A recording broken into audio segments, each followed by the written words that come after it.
We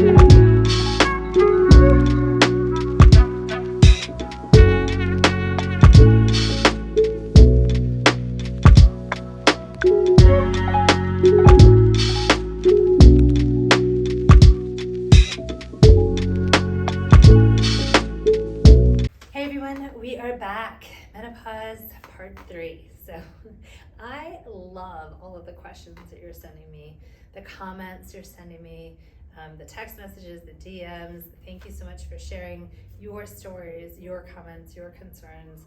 I'm so glad that we're opening up this conversation. I feel like it's been taboo for way too long.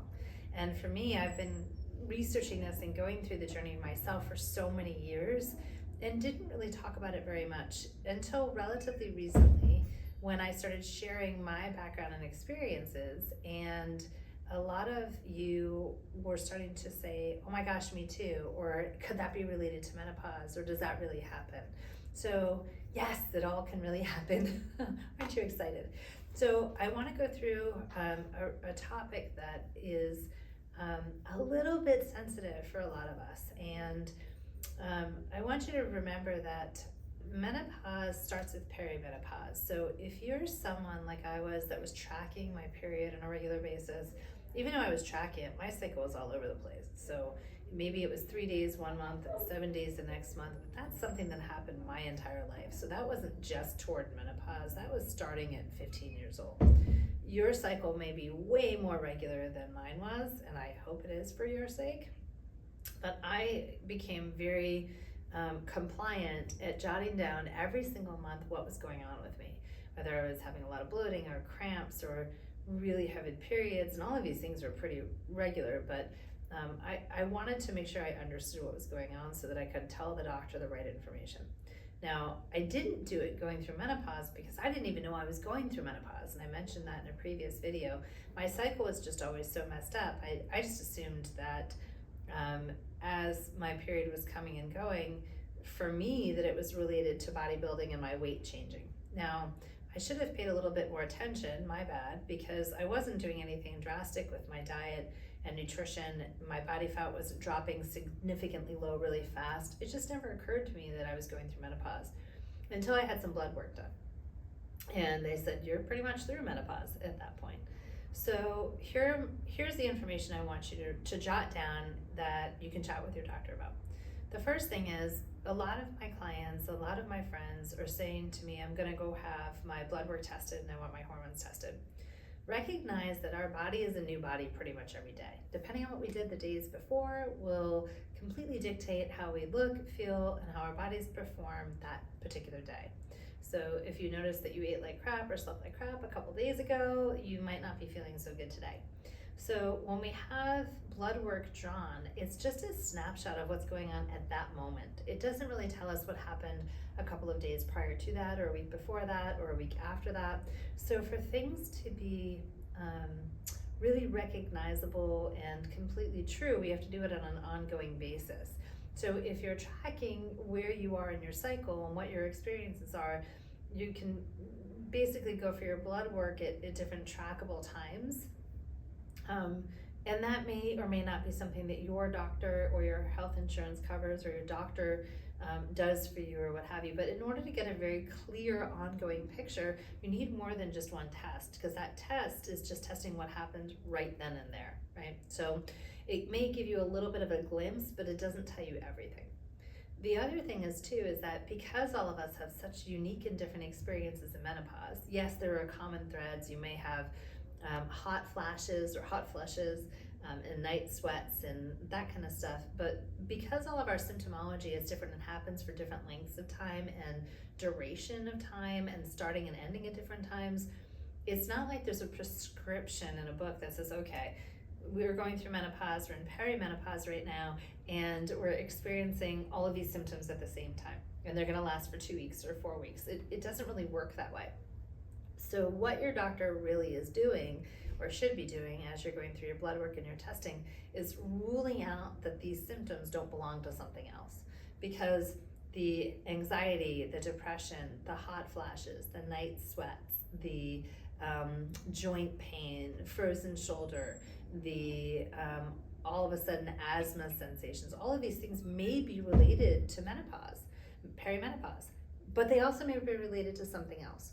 So the blood work panel that you want not only should pull all of your hormone levels and your thyroid levels and everything else that you usually have pulled from your doctor on a regular basis, but we want to make sure that we're ruling out all these other possibilities and things that could be going on. And then once they've ruled out all these other things, yes, they could be related to menopause. So let's touch on a couple of different topics here that are, like I mentioned, a little bit more sensitive for some of us. I've been getting a lot of questions from friends and clients and things that I've experienced myself about anxiety, heart palpitations, not feeling very grounded to ourselves and the people around us, and brain fog. And this is a lot of topics in one, but I'm going to try and summarize the best I can. So as the estrogen levels change in your body, it kind of triggers or sets off all these other chemical reactions that are going on, right? And so because there's no, like I said before, set chart of, okay, at this many weeks this happens for this many days or what have you, there's this rise and drop in estrogen levels in each one of our bodies. It's different for everybody, right? And so this can trigger all these other kinds of symptoms. So if you're jotting things down in your phone to ask your doctor, and if any of these are symptoms that you may be experiencing, please know that you're not alone and you're not losing your mind. There's a lot of science out there. Actually, there's very little science out there, but there's a lot of conversations out there about studies that were done with women who were executive level in their jobs, and they were doing exceptionally well in their 50s or what have you. And there's research out there talking about these women who have resigned from their positions because all of a sudden they were feeling like they couldn't handle the workload, they were feeling anxiety, they were feeling brain fog. And the common denominator for a lot of these people were that they were in perimenopause or in menopause, or had gone through menopause. And so just recognize that while obviously these could be symptoms of something else, and you always want to talk to your doctor about that, as the hormone levels fluctuate in our bodies, it kicks off these other chain reactions like I mentioned. And so if you're somebody that's never experienced these things before, it is possible, not probable, and it doesn't happen to everybody, but your anxiety levels may increase. Like all of a sudden, you're totally, completely fine, and now you're feeling anxious, and the anxiousness is causing heart palpitations.